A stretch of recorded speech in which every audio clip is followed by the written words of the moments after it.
Hi Truthers, welcome back to my channel, Nutritious Lives and the Wellbeing Guinea Pig, and I'm your host, Jenny Mullings.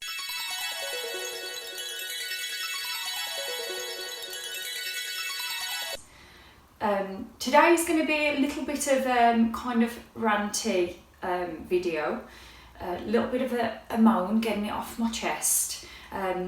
But I think it's very important. It's an integral part of manifestation and potentially what a lot of people will go through when they're manifesting their desires. Hello there, beautiful souls. I hope you're having a wonderful day.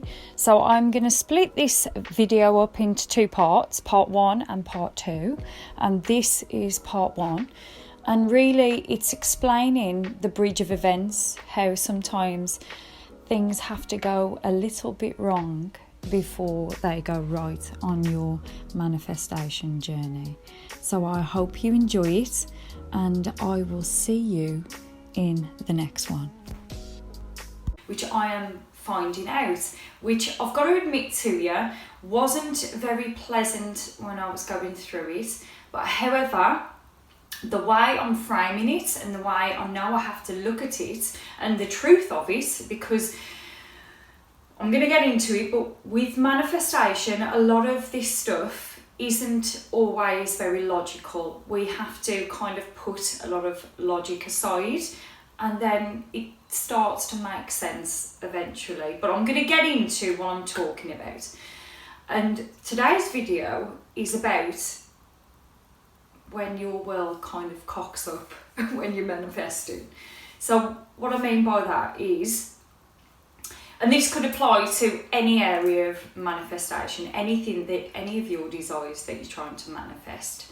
But with me specifically, I went away recently. I went to a convention in North Cyprus, and I was really looking forward to it. With regards to Nutritious Lives, I had in my mind that, I'm really sort of putting the business out there, and I looked at it as a way of really, getting to talk to different people in different walks of lives, right? From international convention from all over the world. So I looked at it in that way. And it was really positive in parts. But I'm talking in cryptic, but I've got to get to the meat of it really. In other parts, it was sheer hell. And I'm gonna give it very frank what exactly happened from start to finish, and I'm sure that you'll be able to appreciate that it was it kind of went a little bit pitong in parts. So about a week before I went on this trip, I kind of really realised that my life is quite sporadic in parts. Like, I don't really live a very relaxed lifestyle. And it's all self-created. But however, I think because I'm a type A personality and I always want to be motivated to do stuff, I'm not like a homebody. I'm not that way inclined where I'll just, I'm just building this nest egg at home, and I always want to be out. I always want to be out and about. I always want to be out in nature. I always want to be having adventures. I'm that way inclined. For me, the universe is a beautiful, fun, adventurous place, and I want to explore it. So I'm not, like I say, I'm not the type of person to just sort of sit at home and be that way inclined. Editing Jen here. I wanted to just add that even though I'm going through this adventurous stage at the moment, where Nutritious Lives is a priority to me, and travel really is becoming a priority to me, it doesn't mean that I still don't enjoy my moments at home, and we go through these different stages. So when I said this in this part of the video, it's where I'm at the moment. It doesn't mean that I won't change, because I'm not going to put limitations on my life. So I just felt it was necessary to clear that part up. But anyway, back to the video. So I do realise it's all self-inflicted, the fact that I'm just a high energy person. But however, sometimes I feel like things are a little bit sporadic, and I really feel like I want to start slowing down the pace or creating more peace and harmony. I'm a very spiritual person, but I want to create more harmony, as I say. And so about a week before I went on this trip, I started doing my manifestation techniques and scripting and meditating, and I was really putting it out there and affirming that I wanted to have more peace and harmony, you know, because I've had a lot of sort of like anxiety and that type of thing in the past, and I really want that to be the past. You know, I've made decisions where it comes to certain things. You know, I've said I'm not going to live that lifestyle anymore. I'm not going to, you know, put myself out in certain ways anymore, which I talked about with the SP video that I put out. But so I really want to just create, not that I want to stop the energy of my life, because I always want to keep it high energy, but however, I feel like I just want to have a little bit more peace and harmony. So as I say, so I was manifesting that about a week before going on this trip, and as a general rule of thumb, I've kind of put it in my brain, and a limited belief is what it is, that flying for me has always been quite stressful. You know, like going abroad with the kids, and it's quite a stressful thing for me, because I like to do things nice and I like to do things fun, and you know, that type of environment, you know, going through security and needing to keep getting your passports out. I mean, it's tedious for a lot of people, but you know, my type of person, I really just don't enjoy it at all. You know, I just want to get there, of course, right, or get back, but mainly get there. But anyway, so to start off with, as I said, I've always had this kind of belief, but because I've been manifesting, obviously it's been about peace and harmony, so I've been putting it out there that, you know, flying's going to be great, and you know, it's a different now because I'm manifesting, so of course it's all going to come to fruition and it's going to be so easy breezy. So I was putting it out, and got to the airport, and well, before we got to the airport, Heathrow, the flight was delayed, right? So okay, one of those, it was delayed a couple of hours. But however, the flight itself, and we flew, well, I won't actually talk about the airline because it's by the by, but we got there, and got, of course, any female kind of has a little bit of a feeling of, you know, I hope my case isn't lost, because I was hearing by me, like, people saying, oh my case is not on there, and I was like, my case will be on there. My little Ruby, I've called it Ruby. Ruby will be on there. But is she? Would she? And as it turns out, Ruby wasn't there. So that was a palaver in the airport, trying to find out, of course, as a female, you know, especially because this convention that I'm digressing a little bit, but this convention was very sort of, you know, the itinerary was all set out. It was very much, dress code was very smart. You know, there was a white party, you know, sort of cocktail attire and that type of thing the whole way through, even in the day. So I was very sort of particular with what I was putting in the case, knowing that it was going to be that type of trip, like, you know, a 4-day thing where it was going to be me dressing up a lot. And of course, my worst nightmare then, getting to Cyprus, Larnaca Airport, and realising my case wasn't there. It's a woman's worst nightmare. So we were, of course, farting around in the airport trying to locate this case. As it turned out, about half an hour into us waiting there talking to the guy.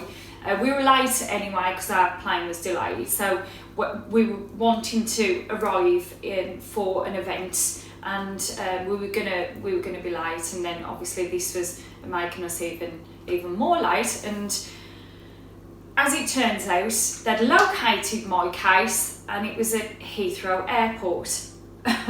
So, but the main thing is Ruby was, she was found, and they were gonna ship the case over the next day. So how we left it and how they left it with us was that they would bring the case to our hotel. Someone would bring the case to our hotel at some point the next morning. And I thought, right, okay, I was in my trackers, but I thought I can deal with that. I had nothing else on me, but I was like, I can deal with that, wait until the next day. So we travelled, but we didn't realise how long it was going to be. All in all, it was like an hour and a half in the taxi to get to the hotel, and we had to go through the Turkish border. So that was nice and a bit of a palaver, but we got there.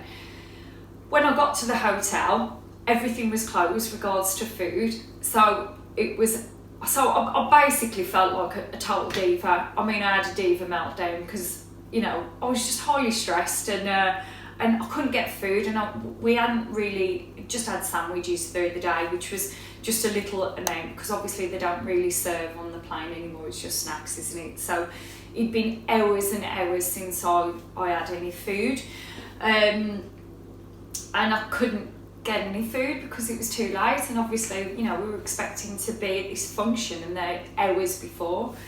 So I had a little bit of a meltdown. In the end, my diva fit produced some lovely food and some wine, which was amazing, and that sufficed me for that night, for that evening.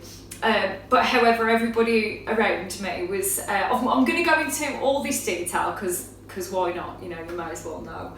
So, but everybody around me was all tarted up to the nines, the ladies all in their beautiful attire, and everybody looked wonderful, and I was there with my greasy hair and my trackies on, and throwing a hissy fit.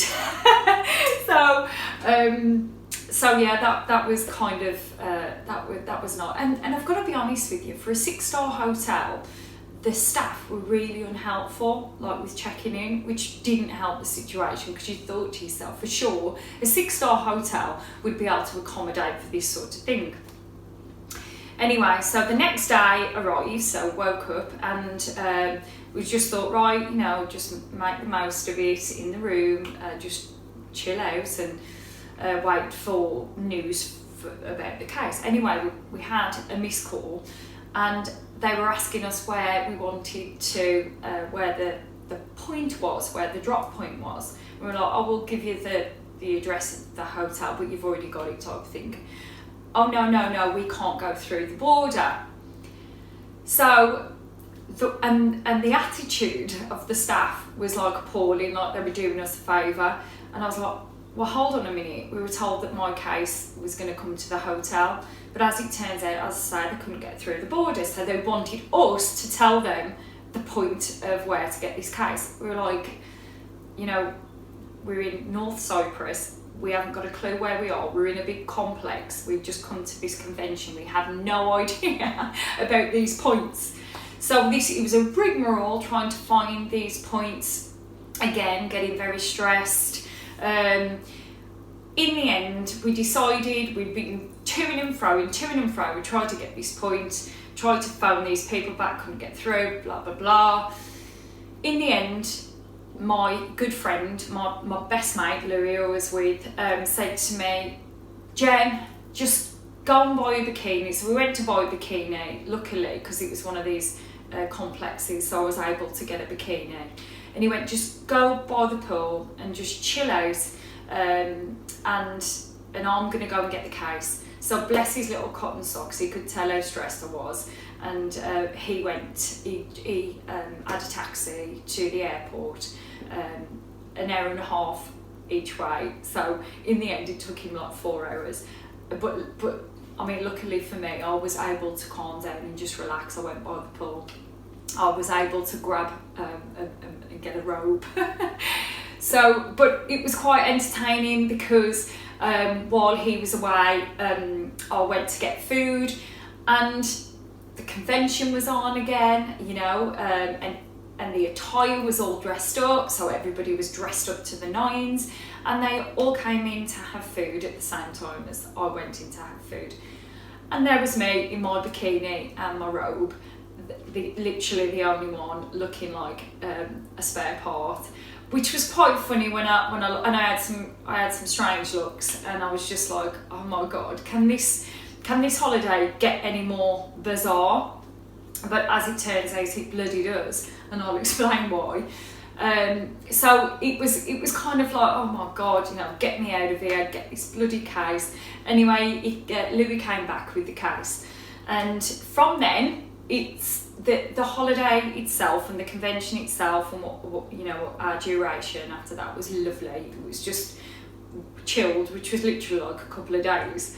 And I was like, right, that's it then, you know, we've had the worst, and now my case is going to be cool going back, you know, it's just going to be a case of us getting back. Anyway, we decided that we were going to share a taxi with some other guests and who we'd met, and we met some lovely people, and it was, you know, as I say, it was very promising. It's very good and promising for Nutritious Lives for me. So that was lovely to just catch up with all these new people.